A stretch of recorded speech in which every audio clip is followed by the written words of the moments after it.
समस्याएं हमारे जीवन में यूं ही नहीं आती, क्योंकि जब समस्याएं आती हैं तो उनका बखूबी ये अर्थ होता है कि हमें अपने जीवन में कुछ बदलना है। तो ये जो री एग्जाम की समस्या और जो घूम घूम करके और आप सभी के समक्ष आ रही है, जुलाई पूरा बीतने वाला है, जून में ये आपकी समस्या शुरू हुई थी, लेकिन हमने आपको प्रारंभ में ही ये कहा था जब डेट्स आपकी आ गई थी कि आपको डेट्स को ध्यान में रखते हुए, एग्जाम को ध्यान में रखते हुए अपने विजन पर, अपने लक्ष्य पर दोबारा सोचना है। क्योंकि आपकी एग्जाम ने जब दोबारा होना तय किया है तो आपको भी अपने लक्ष्य पर दोबारा से ध्यान देना है। क्योंकि बहुत सारे ऐसे स्टूडेंट हैं जिन्होंने बहुत अच्छे से तैयारी की, उनका बहुत अच्छा भी पेपर हुआ होगा। ऐसी बिल्कुल भी नहीं है कि सभी का पेपर अच्छा नहीं हुआ होगा या सबके पास में ही पेपर पहुंच गया होगा, पेपर लीक हुआ, ये वो बहुत सारे रूमर्स आपको देखने को मिले। उसके बाद में सीबीआई की रिपोर्ट ने कुछ कहा, ठीक है, एनटीए ने कुछ करार देते हुए डेट्स अनाउंस कर दी, तो कहीं ना कहीं ये असमंजस की स्थिति बनी रही।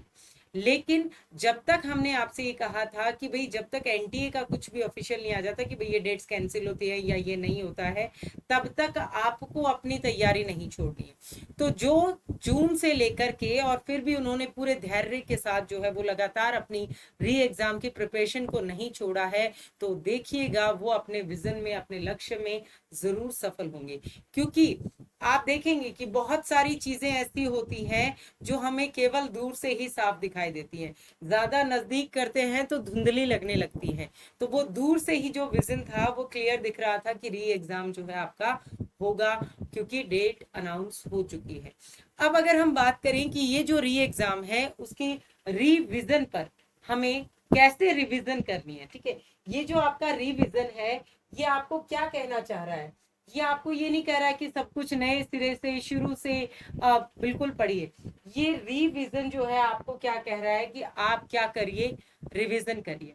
और समय की नाजुकता भी आपसे यही कह रही है कि आपको क्या करनी है भाई, रिवीजन करनी है। तो मैं आप सभी स्टूडेंट्स को आज के शॉर्ट वीडियो में ये बताना चाह रही हूँ कि आपको जो अपनी 10 और 10 पेपर 1 और पेपर 2, ठीक है, जो आपके पेपर हैं, पेपर 1 एंड पेपर 2, दोनों में आपकी 10-10 यूनिट लगी हुई हैं। इन 10-10 यूनिट को आपके पास में अभी जो समय है उसमें आप कीजिए, दोनों के लिए आप मॉक टेस्ट दीजिए, क्योंकि आपका अब जो ये पेपर है ये अब सीबीटी मोड जो है उस पर होगा, ठीक है। तो मॉक टेस्ट दीजिए आप, पीवाईक्यूज जो है वो ज्यादा से ज्यादा सॉल्व कीजिए, ठीक है।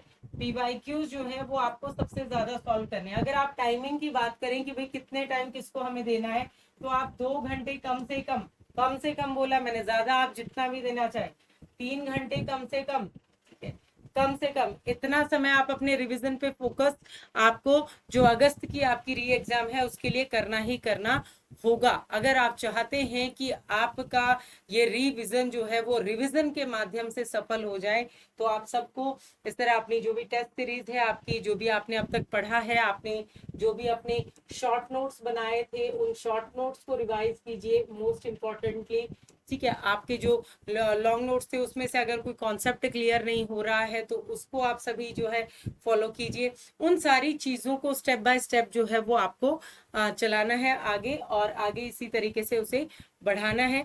तो मोस्ट इम्पॉर्टेंटली आप सभी को इस समय री एग्जाम के लिए अपनी रिवीजन पर फोकस करना है, कुछ भी न्यू पढ़ना है, ठीक है। अगर आपके पास में एक्स्ट्रा समय तो पढ़िए, अदरवाइज आपने जो पढ़ा हुआ है उसे ही बार बार पढ़ते रहिए, ठीक है। चलिए, धन्यवाद।